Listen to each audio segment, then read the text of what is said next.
Hello. Hi, I'm Manita. So, welcome to my channel. Today, I have two wonderful guests with me. Niko's from Niko's Book Reviews. He has his own channel, and Andrew D Meredith, author of two fantasy series, Galatian Saga and Needle and Life trilogy. I am too excited. That's why I am only introducing them. But I promise you, I'll let them talk. So. And you have upcoming book next Tuesday. I So do. tell I us. do. So we're just 36 hours away now. No, less than that. Almost only like 30 hours. But yeah, I've got my sequel to my SBFBO self-published fantasy blog off semifinalist Thrice, which is that one there. So its sequel now, Four-Scored, is coming out on 4/4 on Tuesday. So yeah, very excited about that. It's been a long time in the making.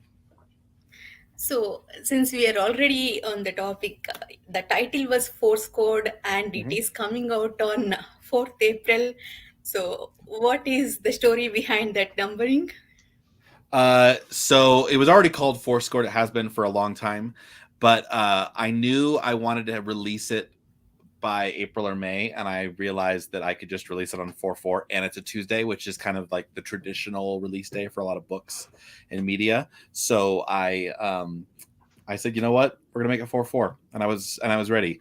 Um, yeah, and this one's working out really smoothly. Like I've actually got signed books arriving at Silverstone's tomorrow or Tuesday, so they'll flip right around and head back out to anybody who pre-ordered Nice. those. And yeah, it's been really great. Yeah, Four scored 4-4 is really fun to say as it well. is. So And I've been and I might mentioning be doing the that. same thing next year for book 5. Ooh. Ooh. Book 3, excuse me.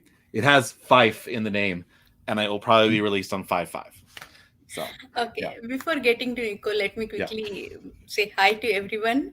Uh, Tori is here. Hey, Matt. I mean, thank you for coming. Hey, Katie. Yes. Yay. Hey, Derek. So, Nico, what was your journey with Andrew Meredith books? How did you find Thrice and then Four-Scored? Yeah, so Thrice was the first one I did, and that was Andrew had joined our Discord, and I heard about it from other Andrew's Wizardly Reads originally, and so got an ebook copy, and I read like the first half of that book in like 2 hours, and I'm like, this is great. And then I just kept going, and I finished it pretty quickly, and I'm like, I really liked this, and so I definitely needed to check more out, and Andrew here was smart too and timed it. So like a lot of people were trying Thrice. He's like, "Hey, you guys want to try Deathless Beast on audio?" And I'm like, "You're darn right, I do." Um, and I like to joke because so Deathless Beast was like on this different app, and I really liked the book, but the app annoyed me, so I ended up using the credit on Audible to buy the audiobook. And then immediately after finishing it, I went out to Silverstone's and bought the physical book. So I'm like, this was honestly a smart marketing move on his part too. Yeah. It worked out for me at least, but Yeah. and fell in love with Galatian Saga as well. And so I was overjoyed to get to read Four-Scored as an e-arc as well. I mean, if you guys don't know, Andrew Meredith's Deathless Beast was my first self-published book I read. And I mean, I read Sword of Kaigen, but that was already popular by the time I read. So, and entire booktube loved it. And so from then, I read Deathless Beast in January, and I read Thrice in February, and I read Four-Scored in March. I read one book per month by him. So they are that good. Hey, Thank you. Christopher. Thank you. So, Nico, my next question is actually to you. What did you like in Andrew's writing? Why did you go back, and why did he become your one of your favorite authors? Yeah, and it's this is always fun for me to talk about because I've made the comment, and I mean it too, is so especially for Galatian Saga, I felt like I learned more about my personal taste from reading that because I didn't know that I could actually read a book or have an author that was just that exact of my taste, even to things I didn't realize. And so I was reading it and I'm just like, man, I love everything about this. And the funny thing with Thrice too is I think most people probably like part two, or like the second half of the book. And I know it's not in two parts, but like people probably like the later parts better. I liked the first part better. And then so it was just kind of funny too, because I'm like, I'm game to just listen to him writing, people walking around doing whatever. It doesn't even matter. And so it's just it's the storytelling. And I know I've talked to you about this, Andrew, too. I feel like storytelling isn't as much of a focus anymore. It's like, oh, it's about the plot, or it's about the characters, or it's about this or that. But actually just having it be like all of those things still be there, but have it be about the story and just the storytelling is just something I've found that I enjoy so much about the way that you write. So thank you. Yeah, and I'm not even sure where that came from too, because like it's probably because I do a lot of theatrics, not only in my writing but like being theatrical, and so the idea of being able to kind of switch back and forth between a play within a play is just such a great way to kind of mix your metaphors without mixing metaphors, right? Who was it on an interview? Oh, it was on Tori's interview the other night with Erickson, talking about how fantasy is an opportunity to make metaphors manifest, and me then telling stories within those stories becomes metaphors made manifest. And it's fun. I like playing with that sort of thing, and sometimes my stories don't have anything to do with the plot until I realize they do, and then I fold it in later and it actually was important. But who knows? I'm still making it up as I go along. So, in your interview with Niko, you mentioned that you started Thrice when you were waiting for Deathless Beast. For when you were pitching Deathless Beast to publishing agencies. So, Yep. did you outline entire trilogy or only for Thrice? Yeah, only for Thrice. I outlined just that because I was trying to write a standalone that I could sell to publishers. So it reads as sort of Thrice very much reads as a standalone. I mean, it ends with a non cliffhanger of who know, kind of like a lot of series will end sometimes where they've ended, but their lives are still going on. So it could have been just that if that had happened that way. But when did I write Four-Scored? I wrote Four-Scored, I think in 2020. So I was already when 2020 hit, when the pandemic hit, we were like, let's do self-pub now. And so I started working towards getting what was already written of Thrice and Deathless Beast and Bone Shroud ready for publication while I wrote Four-Scored. So I wrote Four-Scored 2 years ago, maybe 2021.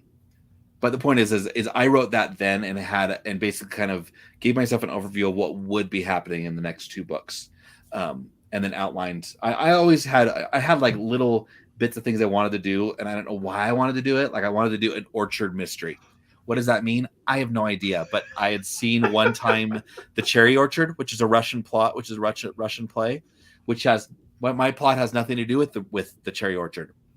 But it was like the idea of a cherry orchard, of an orchard at all, just felt like it was going to fit within my narrative.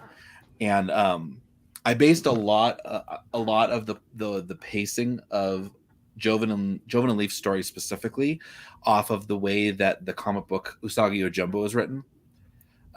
Wild, very episodic, and you have episodes where it's just the main character Usagi Yojimbo having a Japanese tea ceremony and introducing you to a Japanese tea ceremony, and then in the next issue, he's fighting an oni ogre out in the woods, and then after that, he's in the middle of a political plot. So the episodic nature was something I was intentionally trying to capture in the series, with that mix between mythology and reality, and just moments of normalcy, having tea.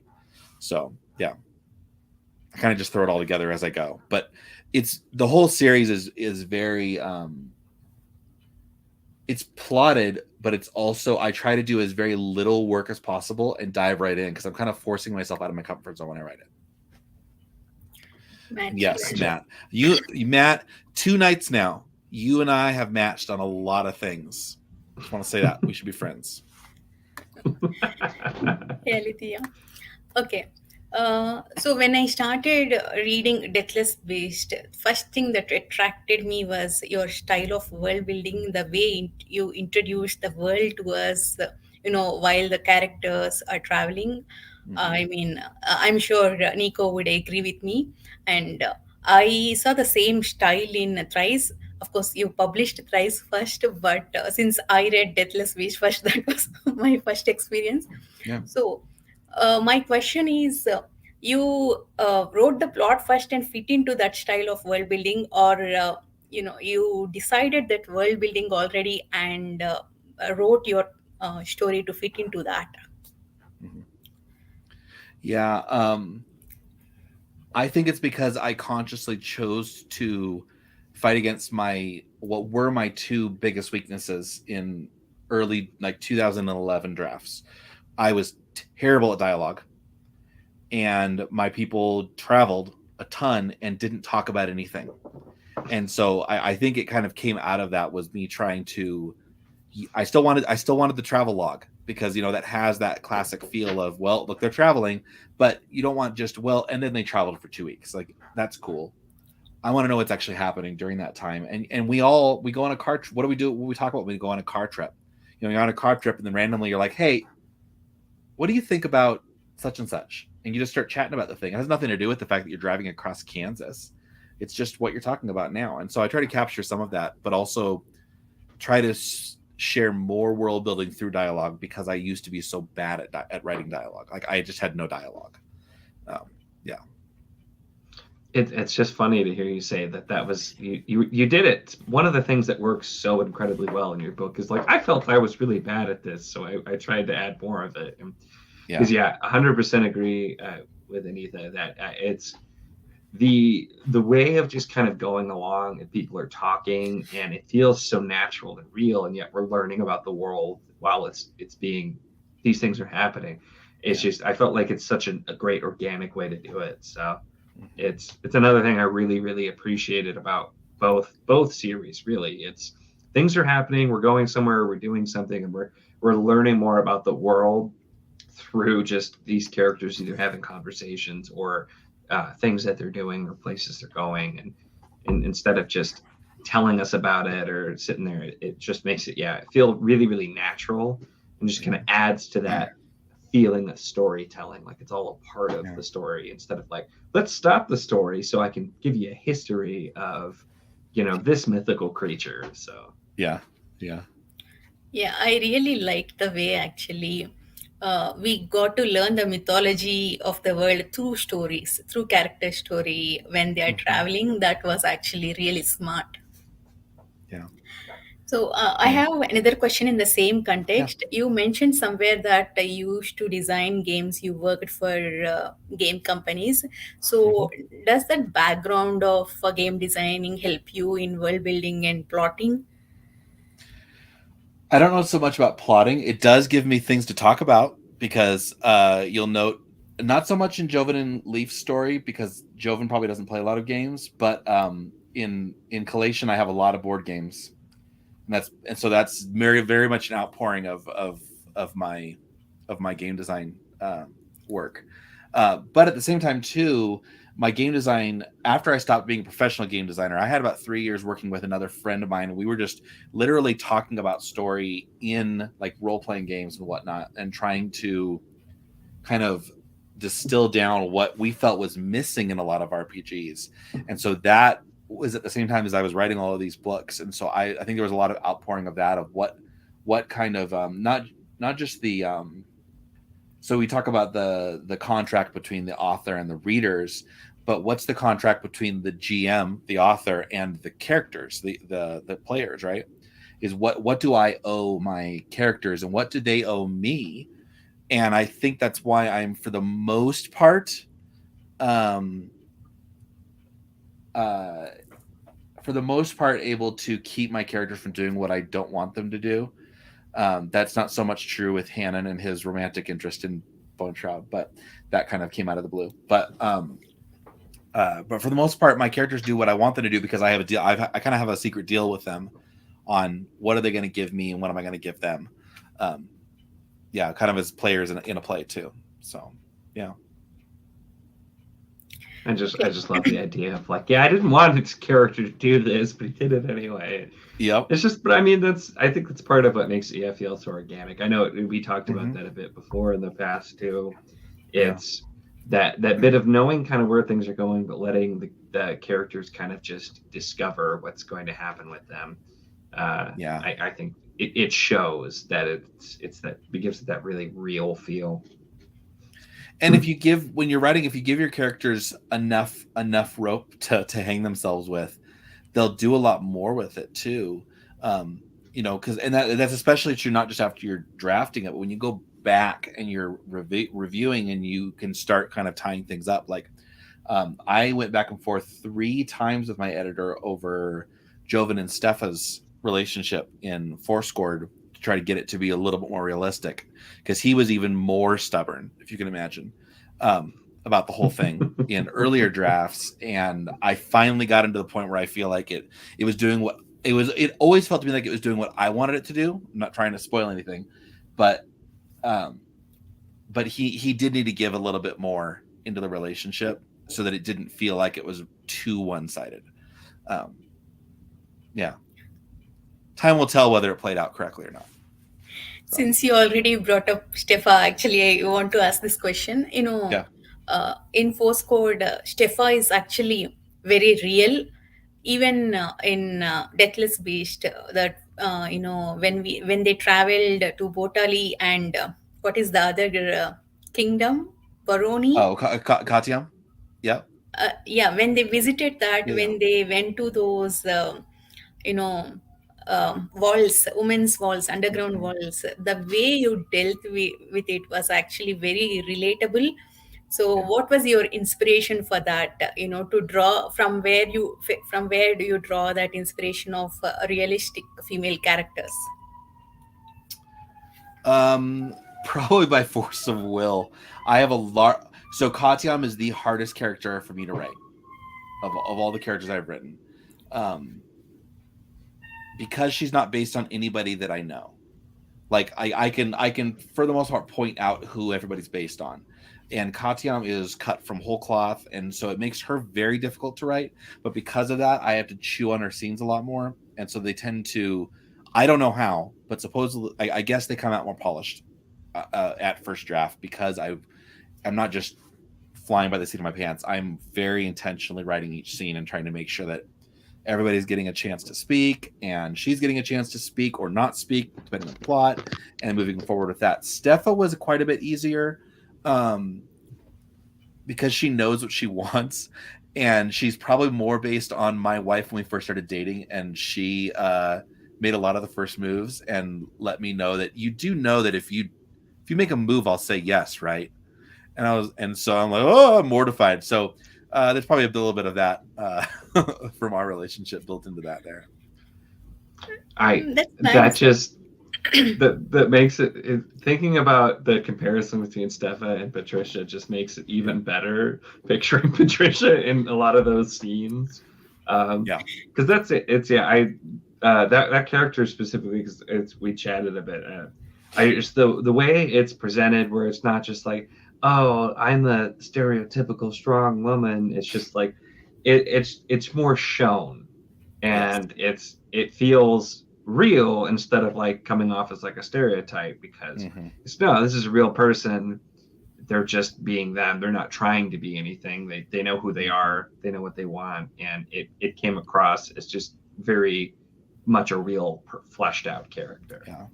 I think that's actually because Andrew never told us that she's this strong person. He showed us the clarity she has, the courage she has to go after what she wants. That is actually very important. Others should show us instead of telling us. And I think she and Joven work so well together. They're gonna have. They both have growth to do in their lives, and they are both stubborn, which they both know. But they both know what they want, and they don't waste time, right? They're the type of person who's like, it's time for breakfast. I'm gonna go eat. And someone says, sorry, we can't eat right now. They'll say, okay, we'll eat later. But why are we sitting here talking about where we're going to go eat? Let's just go eat. Let's go. Let's get some Mickey D's. Let's go. They're both like that. But they're also types who are willing to roll over a little bit with each other. What's that? I can't imagine Joven eating McDonald's. No, he'd be more of Chick-fil-A.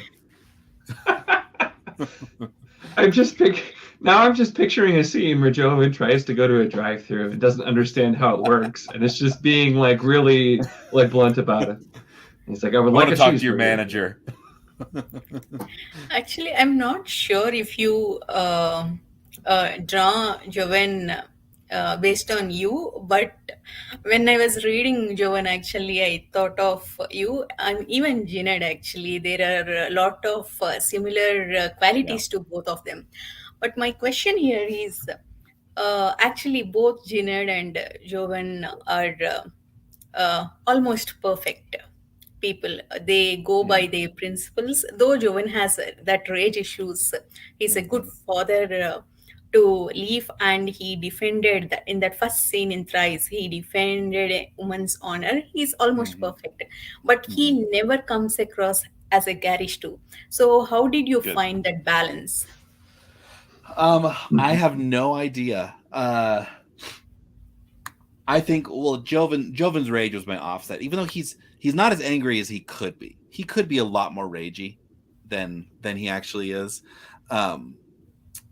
But that when I build a character, I always try to figure out what their actual character flaw is. And often you discover what their real character flaw is the farther you go along, which Steffa calls Joven out on in book 2. But that if I know what their flaw is, then I can use that as not just to ruin their day, but to give them something to keep them from being a Gary Sue. Jin is even more of a Gary Sue, but he's not, for the fact that he used to be a bad person, right? And so it's so you have that his life experience hampers his weaknesses, but they're still there. He's just got them in a box, a really strong box, and if he lets them out, they'll be a problem. And I think Joven's the same way, only his box doesn't have a lid. He at any moment, you can set Joven off really fast if you poke him the right way. And I know I have friends who are like that, friends who I probably based Joven more on than myself, who are hot boxes, who just takes a little bit to push them, but you're not scared of them. You just know not to push them in one particular direction. Yeah. My next question is with respect to Leaf. Obviously, he's, precious, actually. He's one of my favorite characters. So, actually, if this story is told in Leaf's perspective, it could have been a chosen one trope, actually. He has that powerful soul magic almost without any weakness, and he's key to saving the world now. So I did not think it has anything to do with chosen one trope when I was reading it, but when I was prepping for this interview, that's when I thought about it. So is are you initially planned actually to subvert that chosen one trope? I did, and that was part of the narrative choice. So when I first started writing the series, I basically told myself, I want a story told from Burrich or Dernick's point of view. And if you take Dernick, so Garion's the chosen one. Fitz is not the chosen one. If anybody, and I read the whole series, so maybe I'm wrong, but in just Farseer trilogy, Fitz is not technically the chosen one. He's just the catalyst, right? The chosen one, if anybody, is, I won't spoil anything, the other character who works with Fitz, right? But I wanted a story that told not Fitz's story, not Garion's story, but watching from the outside as the blacksmith, as the stable master, as the needlesmith in this case, watching things happen and making the decisions that the boy can't, right? Like Garion should not be given, neither should Fitz, not be given responsibility. And if Burrich just stepped up and said, Fitz, nope, you're done. Here's what we're going to go do, and then let's go do it together. That's the story I was trying to tell. So that's how it subverts it, in that Joven is basically saying, sorry, Leaf, you're not the chosen one. Let's go do this thing together. And if it works out and it saves the world, good. But we're not going to let you sell your soul over it. So, because he has the life experience to make those decisions. And if it comes back and it kills him, he'd prefer that it kill him than Leaf. And so he has that sense of responsibility that Leaf, even as a 12-year-old, if Leaf gets to the point of 12 by the end of the series, he's still not old enough to be making those kinds of decisions, chosen one or not. Yeah.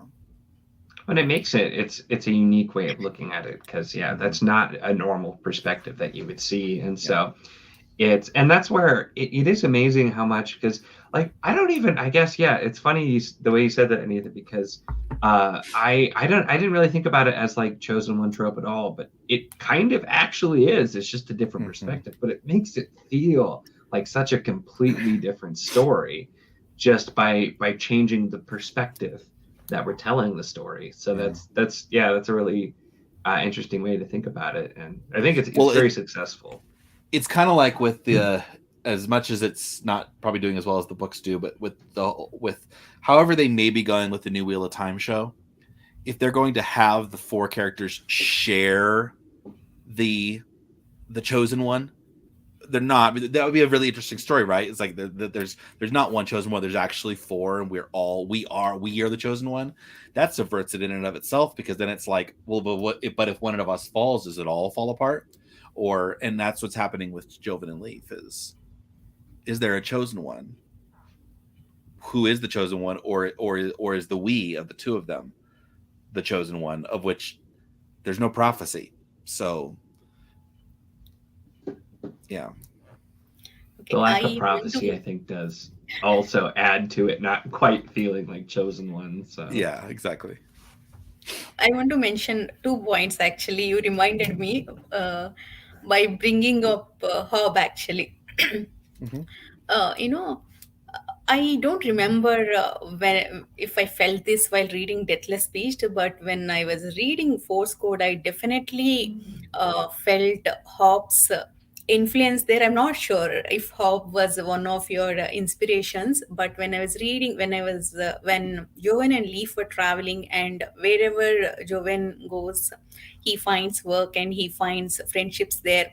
And it's not larger than life hero or something. It's very simple, and meeting very real life people. It was very grounded.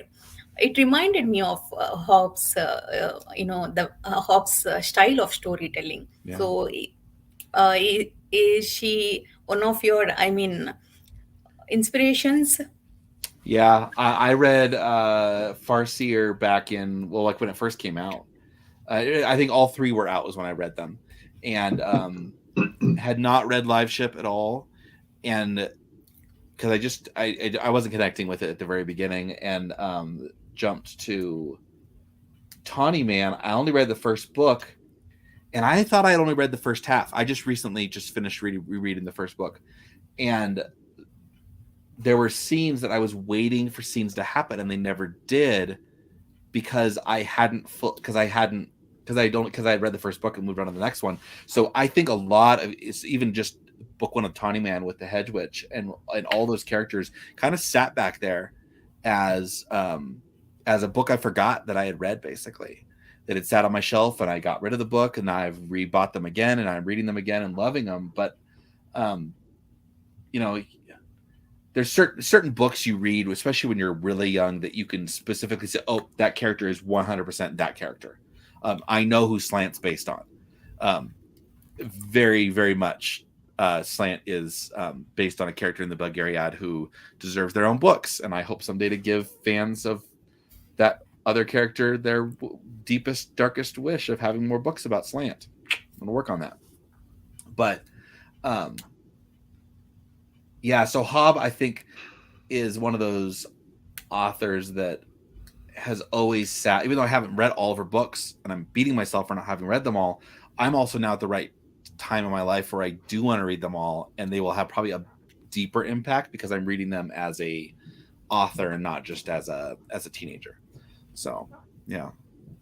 It's the first 200 pages of the first Tawny Man book is like the ultimate Hobb slice of life type of writing. Yes. For sure. Which that was when I realized that I actually like that kind of thing. It's because there are some scenes there. It's like some of my absolute favorite parts of the whole series, even though literally nothing is happening. I would have loved that 200 pages if she had written that as a standalone in between series book. Perfection. I would love the middle years to be a whole 400-page book. Too late now. I would read that. I would totally read that. Okay. Another point I want to mention is actually about bond between Leaf and Jovan. I actually like the way you executed it. I mean, even when they're traveling, when they finally reach that, what is that capital city name? Korapesh? Oh yeah, Corpesh, yeah. When they finally reached that, when some street kids were playing, Leaf looks at them. Joven observes that, but he doesn't comment on that. That actually made a lot of impact on me because, I mean, words are not required actually. Leaf is missing that, regular childhood, and Jovan is feeling sad that he's not able to give him that you express that without any dialogue there. That actually excellent. Thank you. That whole chapter is very Hobb. Like I pretty sure I was channeling Fitz going and playing with the kids on the beach. He spent so many chapters playing with them, and I wanted to capture some of that. But what if Burrich knew what he was doing? What would have been different, right? And that's what he did was, yeah. And Leaf's just a little 4-year-old kid too, and that's my son was 4 at the time when I wrote it, and I was capturing a lot of that. Yeah. It is interesting just working with a character who is so young and unique, obviously, and not the average 4-year-old. But it's doing that because that was something too, where like with the first Rumley Ugglings book, you're doing a first person POV of a 6-year-old, and I'm like, what is happening here? Yeah. And it took a little to get used to it with it, and it's just characters like that. I feel like it's not the easiest thing to write and have it work because it's a completely different challenge because you're not dealing with a fully realized person for the most part. It's still somebody very young and still learning a lot. Yeah. Okay, I want to talk about magic system. When I read the ending of Thrice, that's where we got more details of magic system, how Leaf has that kind of power. So, but I loved that magic system. At the same time, I didn't feel I have read similar magic system anywhere. Where did your inspiration come from? Oh, that is a very tough question because I don't feel like I write good magic systems. When you can very easily argue Collation Saga has a very soft magic system, except that I'm discovering the more I write into it, including in books 3 and 4, that it has a ton of rules that I didn't realize were already inherent to the system. I very intentionally wrote the system for Needle and Leaf because I needed to write a magic system that had more rules to it than the other ones that I had tried to write. Even though it's also a very soft magic system, right? Like it's very ephemeral on how much can you do. And I think it was when I was writing the scene with Slant in the woods where they're talking about what is the difference between the 4 parts of the body and which is body and mind and soul and spirit, right? And that scene alone formalized everything about that system and how it works, which then allowed me to formalize how I turned it into almost a point-based system when I was writing Four-Scored, which I'll come back to. But the whole idea is that we all have different strengths and weaknesses in what we do mentally, physically, spiritually, whatever. And I can take up a hammer and I can make a sword. I've made swords as a teenager and in college, and a friend of mine through that is now a professional sword maker. And so I know how to. Am I as good as him, who has spent an additional 20 years working on it? Absolutely not. But I can make a sword, and it might break, but I know what I'm doing. Joven can make a sword. He's better at needles because it's what he's concentrated on. But in the end, smithing is smithing. It doesn't mean that he be a really good swordsmith, but it's still knowing how to respect the metals. So going from that into soul, of saying everybody has different levels of soul, and we see that even in our real world here, in that one person has a stronger amount of empathy for other people. Other people are more in touch with things going wrong nearby, and they just get a bad feeling about somebody and they know not to trust them, so much so that they make sure others know, do not trust this person, back off, right? So we all have these strengths and weaknesses, and I wanted to try to capture that and really formalize, like, what is the difference between a genius and somebody who's really smart? And there is a difference. Someone who can be just straight up book smart, but just an idiot when it comes to how to deal with other people sometimes. And they're super smart, but their wisdom check is going to fail every time. Because we're all like that. That's what's wonderful and unique about every one of us, is every one of us has a strength and weakness. And you can have somebody who by the world standards shouldn't be intelligent, and they're the smartest person in the room, but you never know because they're super humble about it. And I don't know, I wanted to capture that, and I think it worked well enough for me to be able to know how far can Leaf go. Yeah. Tori Does that brought up a answer the good question point, at by all? the way. Yeah. I mean, before getting into that topic, cultures Yeah. and faiths of the world, I have another Yeah. question with respect to magic system. Yeah. So, magic system is not at all, how do you say? It's not at all light. At least I felt it is Okay. very dark. Yeah. The way, how Leaf made powerful. So, even though it was dark, even though there was violence, even though we witnessed deaths, it felt like reading a slice of life story. So Good. was that a conscious choice to make the book more like a cozy fantasy? I never aimed for it to be cozy. And I think it was Niko and Andrew who first started calling me cozy. And I was like, you know what? I'm okay with that. And it's funny because at the same time I was looking at the rise of cozy fantasy, especially with like Legends and Lattes, and then more coming out, and questioning why they came out when they came out, because they've always been around.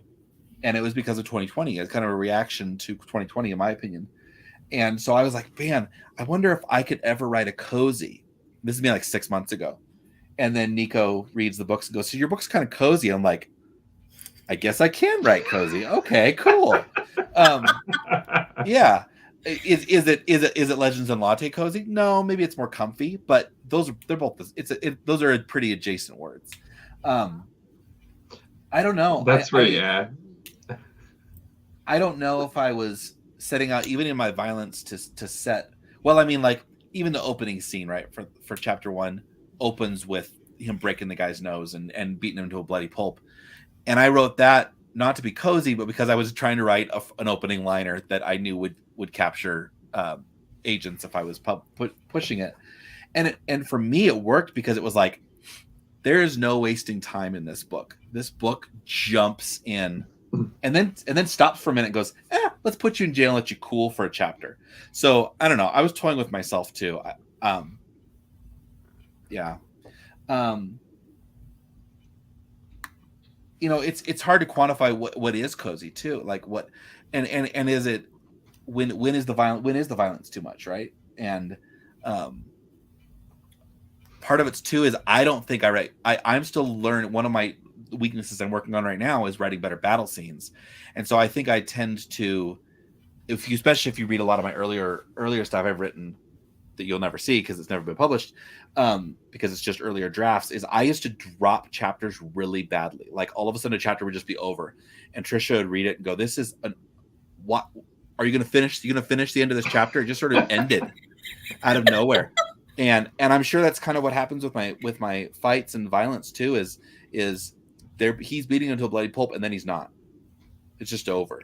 And then with polishing and editing, it's a better scene. But I think I like trying to end things as fast as I start them, so that we can move on to the rest of the story. So, yeah. And yeah, it's the cozy thing too, is because I feel like it is kind of it is broader than it would sound, because I agree it's not like the Legend Latte is kind of cozy, but it's just that it's the way I phrased it is like it's the perfect book to like get comfortable, kick your feet up, be sitting by like a fire and just reading. And I think that it goes with the storytelling. It's just that kind of cozy slice of life. And I found myself when I was talking about it, like when I filmed my first review for, it was either Thrice or Deathless Beast, I used the word cozy like 3 times without meaning to, and because I'm like it just kind of does work.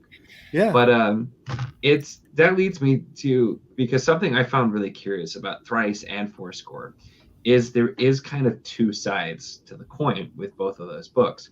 Granted, like you were talking about, it starts like that, but then Thrice, we're doing a lot of the traveling, just kind of learning about the world. It's really chill, like some stuff happens, but it's all just like has that feel.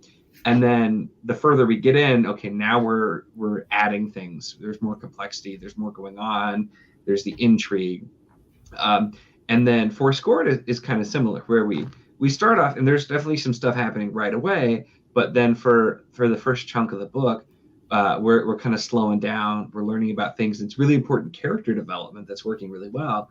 And then we lead into a jump in action, which ramped up way higher than I was expecting in Four-Scored, which I know I told you about too. I'm like, that was not what I was expecting at all. And it worked, because I'm like, okay, the stakes are getting a lot higher, and we're really like, I'm so curious to see if how you're going to manage that kind of split with book 3, to be honest, or if you're even going to try, because it's such an interesting way to do it, where you kind of you engage the attention, you take your time, you go through those parts, and then you kind of ramp up after a bit as well. Yeah. I think I accidentally did it in both series.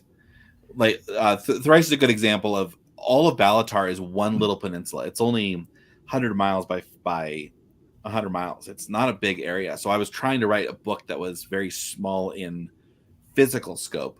And then book 2, I went to even smaller, to a single little district, which is no bigger than Rhode Island, if that. So really small little area. And I did the same thing with Galatian, because they go to a city, and the whole second book takes place inside of one city, with a few take some journeys outside of the city, but it's super small in scope, and then ramp it back up again. And I'm going to do it again in Fife and Drum. Will be bigger. I mean, it's still going to be in Balatar. I'm still trying to keep it all inside of that peninsula, but yeah. I'll be curious to see. I can think of some ways, but I feel like it's with the more the big parts ramp up, I feel like the more it's going to be interesting to balance it. But I don't know, it's something I really have enjoyed about your books and the way that's done. Yeah. Actually, that's true. Compared to Thrice in Four-Scored, stakes got way higher, and I wasn't expecting to see that how magic system was used in the middle of the battle. That was like mind blowing. I was shocked. I was shocked when I wrote it. Yeah. And even that part with Joven's rage issues and what happened in epilogue. Yes. I love the way you phrase that. It's so hard. I'm trying to be vague. It was perfect. I love it. Well, I can say the book ended as I intended it to end, but it didn't get there the way what we learn about Joven's past, I did not know. until I wrote it. I knew that it was going to end with him being in the position that he was in, but I didn't know that that's what his past was. Um, but I was So, pleasantly surprised. Like when I did it, so a lot of writers will talk about something being surprising yet inevitable, and that's when you make the reveal, and people will go, "Oh, of course, that's the answer. Yeah, yes, okay, I'm on board." That's what you want. You don't want someone to just be surprised and go, "Wait a, just no, I don't believe it." And the whole thing with Joven's Rage, I did not know that until I was writing book 2, and then it starts happening when he's under duress, we shall say, and then I'm like, oh, okay, oh yeah, that makes sense. All right, so when you wrote that first scene in Thrice, you don't know. no, I knew he had rage issues. That's what I knew. That he had these other things, no. That he started seeing things at the beginning of Four-Scored, and well, not seeing things, but hearing things when magic's happening. Um, just started happening, and so I'm sure my subconscious had a good idea what it was doing, and it just started moving me towards the end of the book, and it came together well enough. But now I got to figure out what to do with it. Well, So and are you that's where, planning any? yeah. Go Oh, ahead, Nick. go ahead. Sorry. So are you planning any prequels about that? I am, yeah. I don't know when I'm going to write them, but I will write probably 2 prequels, one of Joven in his apprentice years and one in his journeyman years, which will lead up to so you might see Leaf in like the epilogue of the second book. And plus I kind of have to, because if you can't call book 1 Thrice and the second one Four-Scored and the third one Fife and Drum and not have 2 books that have hidden 1s and 2s in them. So yeah, I'll be writing 2 prequels I do like eventually. the whole number metric. Yeah. I like the way it works, but yeah, it's the mention of the rage thing too, because that makes a lot of sense because Yeah. um, it's there So you go. you know what? I'm going to tell you. I'm going to tell you. Here's the titles. Right. Book 1 is going to be called the first prequel will be called from Whence He Came, and the second book will be called Too Far, like TOO far. Yeah, or Gone Too Far, but it'll have the word TOO in it. So yes, there will be a hidden, and I try to each time, like I never. Four-Scored's the only one that uses the actual word, the actual number in it. The rest of them are all versions of the number or sound like the number, because I thought I was funny and clever, and I'm sticking with it. So Yeah, yeah, it works. It took me off Yeah. guard with the comment, which was great, Derek. But that's what I was saying with the rage thing. Is it did feel like, because it wasn't anything that was like mentioned or even alluded to in Thrice. And so like I could see it being really, really vague, but maybe there being some allusion to it if it was planned. But it was, for me, kind of like you said, that happened, and I'm like, oh, that makes sense. And it fits so well with what had already been established with the character, that now having an explanation, I didn't, to me, like I'm not like, what? That doesn't make sense. I'm just like, oh, this actually, it does fit. So because it oaths are definitely, I important, think, right? works. Yeah. Oaths can smooth over plenty of plot issues. Okay. So I want to come back to Tori's comment here Yeah. about how you write, culture and different Mm-hmm. faiths. So in this, actually, you did not explore different faiths. You just talked about different values of them. What is the Mm-hmm. word? Their philosophies. The philosophy, yeah, yep, So yeah. I mean, I think it was a good, how to say, good way to introduce different conflicts between people, different loyalties. Mm-hmm. I really like that, actually, how you use that kind of Thank you. differences to establish that loyalties and plot. Yeah. So like I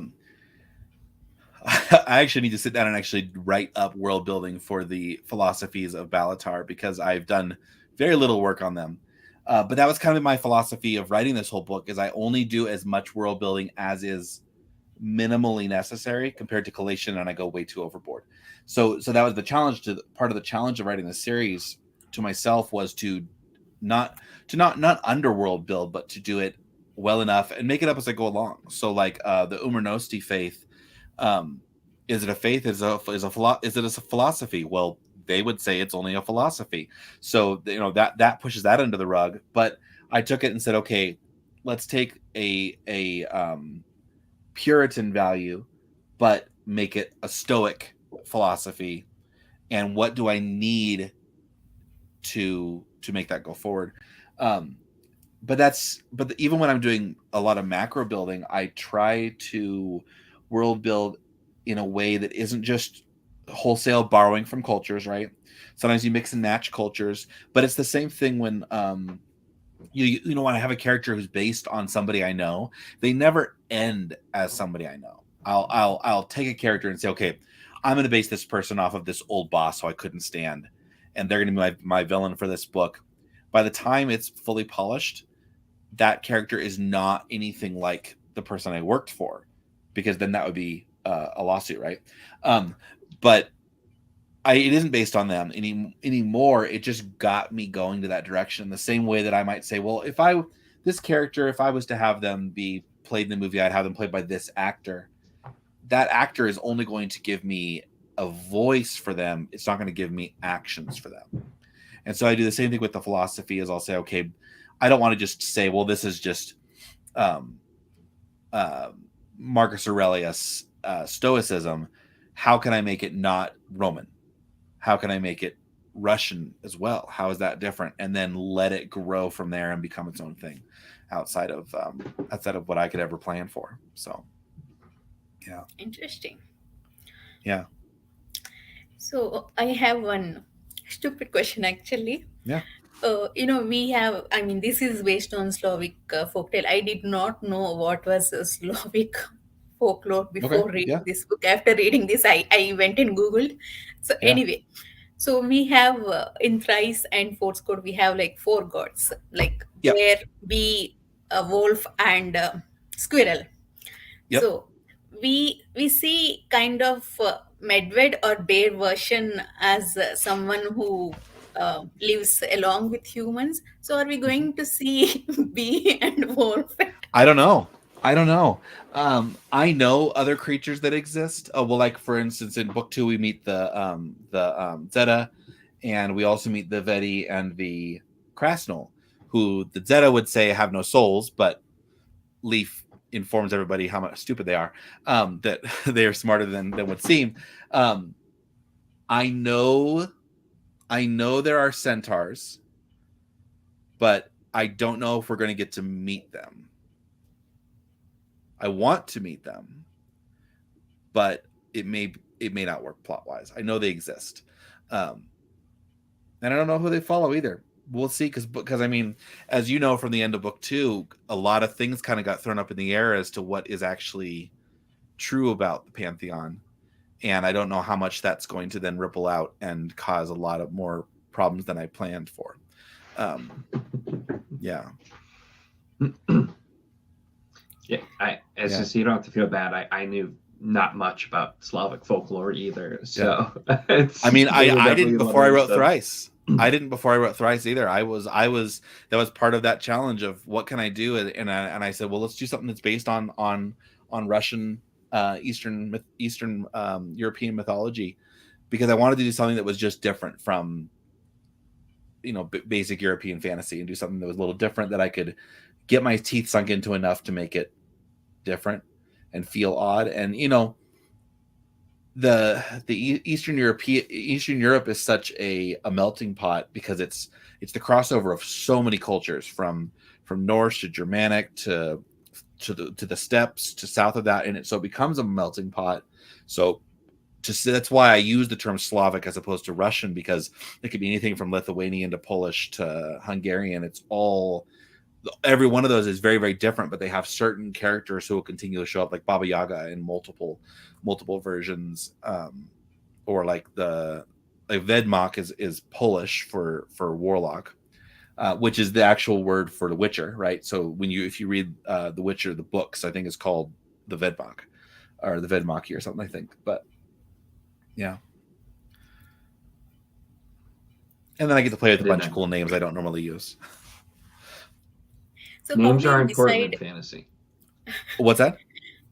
Oh, names are important in fantasy for sure. Oh So. yeah. Oh yeah. Plus then you get to add umlauts everywhere, a few accents. Choice. How do you decide which gods to use or which Yeah. mythical creatures to use? Yeah. So when I was researching Russian mythology, I was like, well, what are their big animals? And then I chose not those. Like I think it's like wolf, but I mean, what culture doesn't have something wolfy in it, right? Wolf's easy, and I knew I was going to use wolf, but rabbit is really huge in Russian, and so I took that and twisted it into a squirrel, um, just to be something different, and it almost sort of alludes to Norse Yggdrasil with the tree and the lungs and all that jazz, because the lungs are the seat of the spirit in my mythology, and then bear and bee always go together so well, and so I had to do that, and so they're the husband and wife duo, gods of body and mind, because bees, I like bees a lot, they're fun. Nico, I'm not sure if you observed, in Thrice, when they were traveling, they had to fight this mythical creature. Do you remember? So even then, they swung three times thrice to kill that mythical creature. So that naming convention went beyond, Yep. titles. Yeah, I think there was I didn't follow into book 2, but there are 3 times in the book when the word thrice is used, sometimes in groupings, and then at the very end he uses thrice 3 times, when he's in the final confrontation. He uses it in one paragraph, so that was very intentional, probably following Chekhov's gun's principle. So they talk in writing, Chekhov's gun is, if you're going to do something, if you're going to have somebody shoot somebody with a gun, you need to have hung the gun on the mantelpiece, and that's in writing. You have to have shown something 3 times before you use it, so that people expect it, but it's just a gun hanging on the mantelpiece.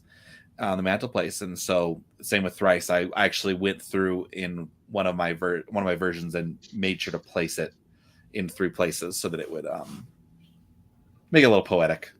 I'm not a poet, but I try. So, another question I have is, you said you have been working on Collection Saga from long time. No. Yeah. So, was it difficult to transition from writing that to this contained trilogy, or is it freeing to have that distraction? It was very difficult. Um, I was at a new job, and I knew I needed to do something creative because I was feeling really dry. And I knew I couldn't touch anything more with collation because it was out being shopped to agents. And so that's where I started that habit the rest of you all hate me for, of getting up at 5 a.m. and writing. As I was getting up and going to work in the middle of winter, and getting up at 5 and driving 45 minutes to work, and then spending an hour and a half writing before I started work. And just the act of doing that was such a really good discipline to develop over the course of 3 months, that because of that, I'm still getting up at 5 a.m. Am I getting as many words done as I did then? No, but it was a good exercise in trying to develop a work ethic I didn't feel I had at the time, and I really needed some creative outlets. And by writing in the mornings, I was then able to do more at work and even after, because when you write in early in the morning, if you stop yourself halfway in the middle of a thought and you go work, it makes you then want to go home at night and get more writing done, and you don't feel nearly as drained from whatever job you've got that might be, sucking the soul out of you. So, but it was really hard to switch. It was really hard to switch because, I mean, if I talked to me 5 years ago, if I had said I'm only going to write collation books and you're going to get one every year for the next 50 years, I would do that, and I still would love to do that. But I'm really glad I did this because now I have 2 different series, and so I'm going to have readers, some readers like yourselves who love both series, and there will be other readers who are going to not like collation and love Thrice, and that's fine. Be in that fan base. Just like, I mean, Sanderson's got people who will only read a Mistborn book or will only read his Skyward books. Good for him. Good for them that they have something that they can sink their teeth into, and more people get to read my books that way. So I think it's a good strategy too, because while they both have a lot of the same feel and a lot of the same elements that make me enjoy them, I feel like Thrice is a much easier sell to a first-time reader than Deathless Beast. And I usually recommend Thrice first, even though I like Deathless Beast. Like, I love them both, but collation is definitely higher for me in just the utter love. But it's easier to say, hey, Thrice is pretty short. Try it out. Get used to his style. See if it works for you. And then jump in to the bigger series, and it's nice to have a good entry point like that too. It is, and that way it's easier for people to pick up a shorter book too. Well, even bringing this back to Sanderson again, I would never suggest anybody starts with Stormlight. Yet I've met people who are like, I've never read fantasy before, and I just read the first Stormlight Archive book, and I'm like, you what? How? I had a hard time getting through Stormlight 1, and I had already read all of Mistborn. And I love Way of Kings, but it can be a slog. And but you don't want to start. You're like, oh, you're reading you're finally going to read Sanderson for the first time. Please start with Mistborn, and then let's have some awesome talks afterwards. And I agree. I think that it's the same thing. I don't think collation is for everybody. Is it the book I personally love the most? Yes, but I've had people even in my own family who are like, oh, Thrice is your better book. I'm like, okay, cool. I didn't know that. I wonderful, great, and I'm just happy to be writing books and telling more stories like this. I think it's to do with how grounded Thrice is, based on just father and son bond. I mean, I love collation actually. I didn't have any trouble getting through it, and I did not find it tough. It was very easy to get through, and it has that Lord of the Rings Tolkien-esque feeling actually. So, but I can see why people prefer Thrice. It's easy to, even kids can read that actually. 10-year-old kids, very accessible. Yeah, that was my goal when I wrote it. I wanted a book that you could without qualms hand to a 12-year-old and their father or their mother and say, you can both read this and enjoy it together. Just like with bringing back to board games, a board game will say, this is meant for ages 12 and up. What that really means is if the 12-year-old has never played a board game in their life, they can play this game. But I can put my 9-year-old on a 12 and up game because he's played a lot of games. So he has that built-in ability. He already understands the nomenclature on how to play a game. So you can do that. Same with Thrice. I want a book that a 12-year-old can read. Can a 12-year-old read collation too? Yeah, probably. But I wouldn't give it to a 12-year-old who's never read a fantasy before. I would give Thrice to a 12-year-old who's never read a fantasy before. But you could probably give Thrice to a 10-year-old and they're going to enjoy themselves. I for the most part, you can give it to a 10-year-old as well if there's somebody who's already read a lot of fantasy. So it really depends on the kid. Yeah, I can see that. It's definitely, Thrice especially is, it has that sort of all ages appeal, which is one of those things you don't see as much anymore. There's definitely a lot of examples of it, but and there's nothing wrong with too, like with having something that's definitely like intended for an adult audience. And granted, like when I was a kid, I read mostly adult fantasy, and I skipped like all of the things intended for my age at the time for the most part. So that's why I'm kind of skewed. But it's reading something like it where like it's not that it feels like it's like made for kids, but it's just also like anybody could enjoy it, and that definitely helps. Well, if you think back historically to like the 80s, there was no YA, right? It was kids books and then adult fantasy. And so if you were into fantasy, you read everything that was out. You read Dragonlance, you read whatever was your cup of tea. And yeah. Tori says she's planning There we go. to read with her son. That's actually cool. Awesome. Very cool. See, one thing I really liked is, of course, Thrice revolves around Joven and Leaf and their bond. But even in Deathless Beast, you managed to include that familial bonds, Catium's relationship with Matriarch and Prima Pater, and brother sibling bond between Hanan and Ralia.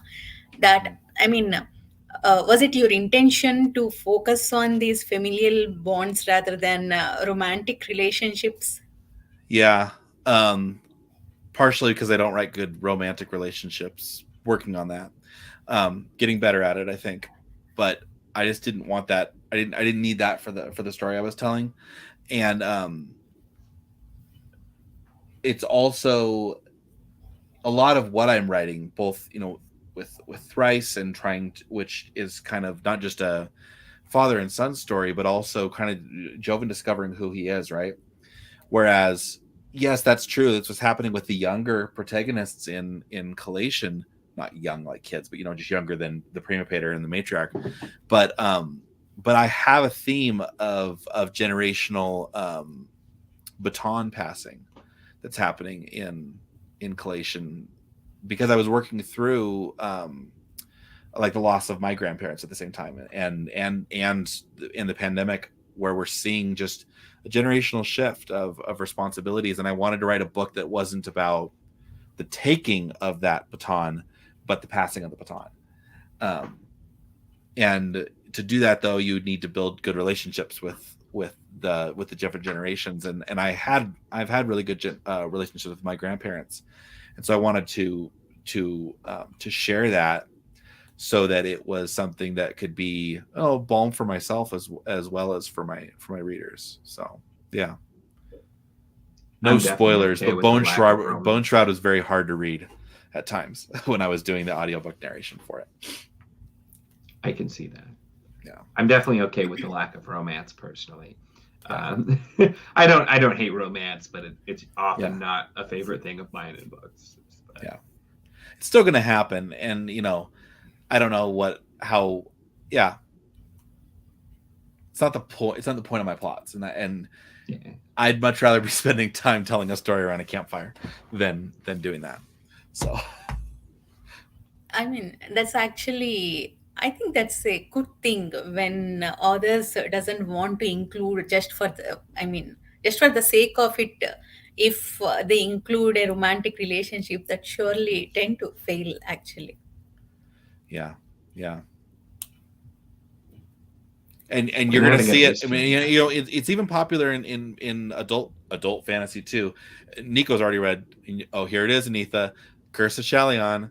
It's got a great romance story plot in it, which is a little odd of a romance plot, but it's not romance at all. And she did a great job of that too. But that's what she's been writing her whole career, are these mutual respect characters. Her sci-fi series, the Vorkosigan sci-fi series, is about a family, and it's multi-generational. And when the main couple that end up meeting in the first book, they have it's a enemies to lovers story, but they have a massive mutual respect for each other, and that continues to play out through the whole series of people who are married but are also just straight up best friends with each other as well, but in it together because it's business and it's galaxy changing. So you'll get there when you read Curse of Chalion. We'll have a little chat. It's a really good book, which he got me to finally pick up. I'd been meaning to try Bejeweled, and he talked me into bumping. And I think it's like when it feels natural. And so I think like the way you're approaching it is it will happen when it's natural for it to happen, but not like just putting it in for the heck of it. I agree with Tiago too. I feel like sometimes people just shoehorn a romance in. He's like, that's what the people want, instead of letting it, feel natural. Are you agreeing to another buddy read, Anitha?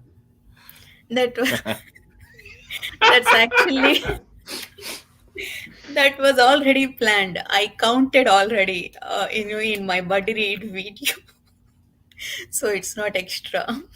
All right. And I'm going to reread it when you do that too. Because I'm calling it now, Anitha. As soon as you read Curse of Chalion, you're going to go on a binge on Bujold, and you're going to read Paladin of Souls, and you're just going to keep going, and you're just going to be like, you're going to be raising that banner really high. I think that's what's going to happen. Myself. Yeah. Wait. I've been meaning to keep reading. We are supposed to be friends. I did not know that. Sorry, Niko, I cut you off. Go ahead. You're saying something. No, you're fine. I've been really wanting to continue with Bujold as well, and it's like this has been. I've had so many things to read. I know we all know that struggle, and I'm like, I have so many things to get to, but between Bujold and continuing words and like just so many great things I'm reading, I'm like, there's too much. So. Derek. You're right, Derek. People, everyone in BookTube gaslighted me, saying that I have a problem, and I started believing it. So, if you have any questions for Andrew, please post it. And Andrew, so is this third book going to be final in this Needle and Leaf trilogy? Yes. I will point out that it technically doesn't say on the book trilogy. It says series. Really hedging here. I'm hedging. I haven't outlined book 3 yet. Once I outline it, so they're very short books, right? They're only 70,000 words. I would like book 3 to be no longer than 100,000 words. If the outline looks like it needs to be more than that, then I will probably trip and accidentally write 2 books and release them very quickly, beside each other. I've already got a name picked out. If I have to go to 6, it's okay. Don't worry about that. So we'll see what happens and whether I need to write it as 2 books. It won't go to 1 past that. That doesn't mean in the future I can't write more books about other characters, but this story will complete in the next chapter, whether that chapter is 1 or 2 chapters. You won't be waiting years to finish, I promise. It'll be next year. Get harder and harder to do the number thing. Yeah. But we want Quests of Slant, actually. Yes. I really, really, really, really, really, really want to write an Ocean's 11 heist with Slant as Danny Ocean. So I will do that someday. So what I alluded to was the character Silk in the Bulgariad. And so when Eddings wrote Belgarath the Sorcerer and Polgara prequels, people were like, okay, great. Now give us a Silk story. And he's like, if I do it for Silk, I have to do it for everybody. And we're like, no. We don't need anybody else. We just need a Silk story. Just write a Silk book. So he wrote Redemption of Alphalis, which is basically Silk Belgarath as one character. And it's a ripoff of all of his other books. But it wasn't a Silk story. And so I really want to give the world a heist starring Slant. And it will happen. So it's just a matter of who can I keep alive in this next book to use as his crew or not. So, yeah. So after finishing... Sorry. Go ahead. I was just going to say that, that Guthru is going to be the money behind all of it. I'm trying to think who Guthru is. The bear. The bear. Okay. Yeah. He's the money. So after Needle and Leaf trilogy, Yep. um, what are your plans other than collation? What can I share? I am 2/3 of the way through writing a 1930s fantasy comedy. So that's going to be a PG Woodhouse meets Jonathan Strange and Mr. Norrell. And it's so I'm working on that. Like I was just looking at the outline this morning and deciding how I can try to finish that off in the next 2 years or so. And I have three other big series I want to work on that I'll get to eventually. And they're all different genres, from airships to sandal punk to ancient Greek steampunk. We'll see what happens. Yeah. And actually, sandal punk. So sandal punk is like pre-Greek, like Old Testament Babylon fantasy setting. Not always fantasy setting. Like technically Ben-Hur is a sandal punk story. Or Spartacus. The Spartacus show that came out is a sandal punk story. As a subgenre name. Yeah, because you just gotta put punk on anything you want and it makes it a subgenre. I made a joke when I reviewed a solar punk book and I'd never heard of that. And I'm like, everything's punk these days. Oh yeah. There's whole list of punks you can write in. Oh, I'm sure. And you can get into the philosophy of why they shouldn't be called punk either, which I've looked at back when steampunk was really big in 2003 through 2010. What is the difference between steampunk versus cyberpunk, and why is it called punk? And it has to do with the philosophy. It's not just the genre, but yeah. I'm glad I wasn't the only person like sandal punk. Look it up. It's a thing. I didn't make it up. I believe you. I just wasn't expecting to hear that. Oh, I forget. I actually heard the term of what it is when you the punk that you base when you use Greek mythology punk. I forget what the term is. But anyway, there's so many different subgenre punks. Yeah. And Kellu's Dandelion Dynasty was called Silk Punk. I don't know. And he coined that himself. That was pretty cool. Ooh. Yeah. So Tiago, people die left and right in Thrice. I was like, in last like 1/3 of the book, I was like, what? I mean, he was ruthless. He deceived by saying this is cozy fantasy. Yes. People die. It happens every day. Everybody dies. Cyberpunk. But does anybody ever really live? So kids will get pep talk about life and death. It's gotten so chaotic. I love it.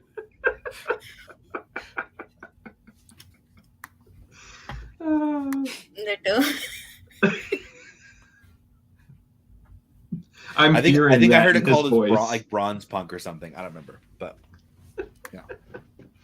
You're just making words up now, Andrew. I am, yeah.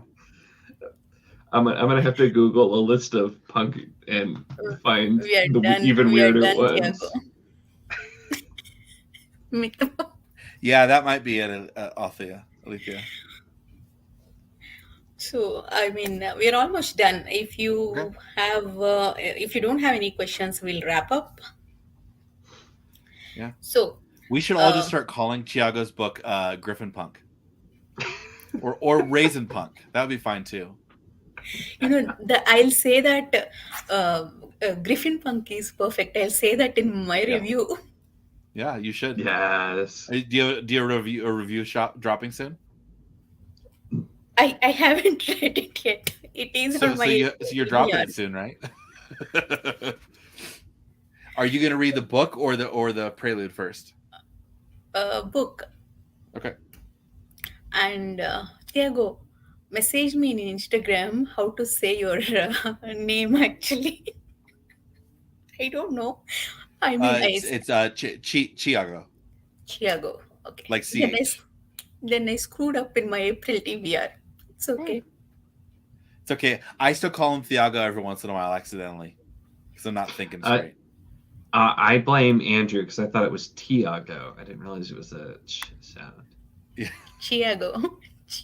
Not you, other Andrew. Sorry, But Medusa Punk would be if she kills the snakes on the side of her head and just has snakes up the center, right? apparently Punk? Now Punk is a thing. That's not a bad idea, Tiago. You should have mohawks on your griffins. Yeah. Like parakeets. Myth Punk is real. Yeah, it's on the list. Okay. I'm so confused. Tori, please do. I'll message Sarah. And they need mustaches. Gotta have the mustache. It's Tiago, right? Tiago. Please rename your name to Tiago because I already said it. So, Andrew. Yes. Now you know our taste, Niko's and us. Other than Curse of Chelian, sure. Do you have any recommendations for us? Maybe Self Pub, not Tiago's. I can't say Way of a Down because Niko just read that. I did just finish that. That's a good question. Hey, Mr. Punk, I mean, it could be the real subgenre, actually. I like the name. Oh my God. So, Anitha, you might like Stephen R. Lawhead's Pendragon Cycle. Sorry? Have you ever read any like Celtic fantasy? I don't think so. Okay. So, do I have it right here? Yeah. This is book 2. These were written back in let's find out. 88. So the first book is called Talesian, and it has some Atlanteans, and then they come over to England, and so it's the story of Arthur, but told as though it is very, very Welsh, even though you could argue that Arthur was probably Welsh. That's a really good one. Or if you love the story of Robin Hood, the same author wrote a retelling of Robin Hood called Hood, only it takes place in Wales 100 years before King John during the March of Lord. So when the Normans came over and conquered England and then pushed into Wales, there was that whole area there, and he makes a really good argument for why Robin Hood should have actually been there first. That one's a little bit more lighter. But the Pendragon Cycle, so Pen Dragon Cycle, is 4 books retelling of Arthur, just set earlier than he's usually told. Niko, I would suggest trying out the Meredith series because there's like 4 different entries into the series. It all takes place in one city, and then in the 10th book, all of the characters who have had books already get together for like an Avengers level event and fight the big baddie who's trying to take over the city.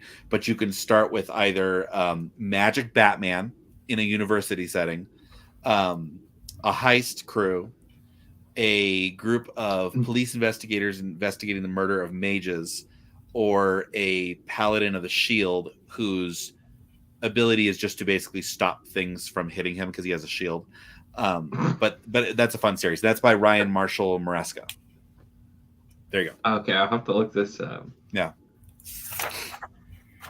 Patricia, Wistful Ascending is on my TBR. JCM already sent me the copy. I need to read it. Yeah. That's potentially on my list this month. Oh, Patricia! Oh my God! I started Butcher Baker and Candlestick Taker, and oh my God, it's I cannot tell you how much I'm loving it. You know, uh, I have already, I mean, I'm still in the beginning, that first Monday part, but oh my God, I have so much to say. The way you said that, in this age and time where we are getting everything home within a week, I want, what is that, local produce to be fresh or something like that. Oh my, all Mhm. those kind of dialogues, I am loving them actually. Awesome. I butchered it, but you got it. You, I was just maybe you'll have saying, to I have her just on for an finished. interview later. I got to go read her books now. It's just finished within the last couple of days. Beta reading the new one, so it's Sweet. really good.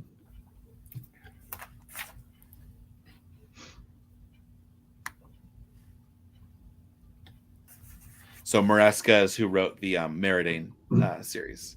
I've only read two of those books, but they're so standalone. And that's what's great about them too, is you can enter and walk away and come back later. And now, but he keeps going. Like he is had a whole bunch of little short stories he told, and now he's into like his second phase. So he's doing it like Marvel, where he's doing phases of books and writing these books like 10 at a time. It's pretty crazy.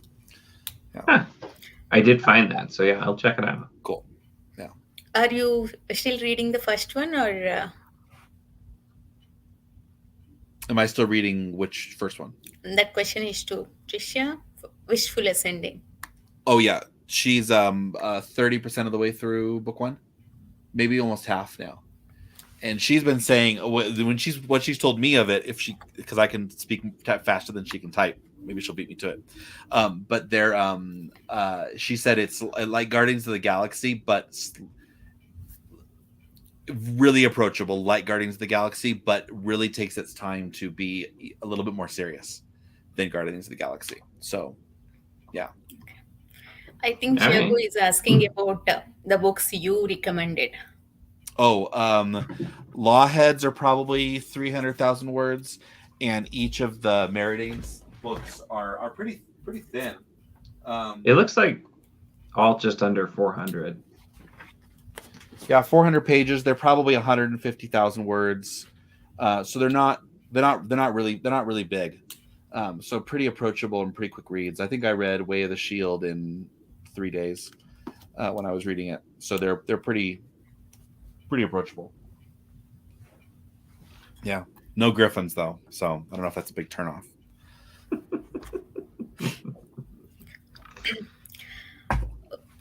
So, if you don't have any questions, we will wrap up here. So, Force Code is coming out on 4th April. Pre-order link is available in the description. It was actually fantastic character development, world building, magic system. We got details on everything, and everything Andrew did under 300 pages. So, go ahead and pre-order it, and come back and tell me how much you loved it. And the audiobooks will be available as soon as they're available. So like I put up the files for them, but sometimes it takes a week or two before they start showing up. And I narrated them. So those will be available in the coming week or so. And Very good audiobooks are actually narration. very good. Leaves voice, oh my God. I mean, I mentioned it in my review as well. Every time he says Papa Joe, oh my God, my heart melted actually.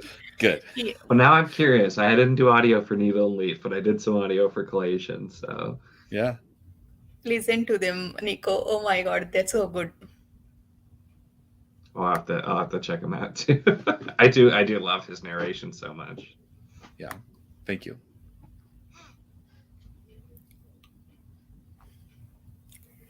Okay, so thank you guys for joining. Please pre-order Force Code and read both Thrice and Four-Scored. So, good night. And thank you for having me, Anita. I really appreciate it.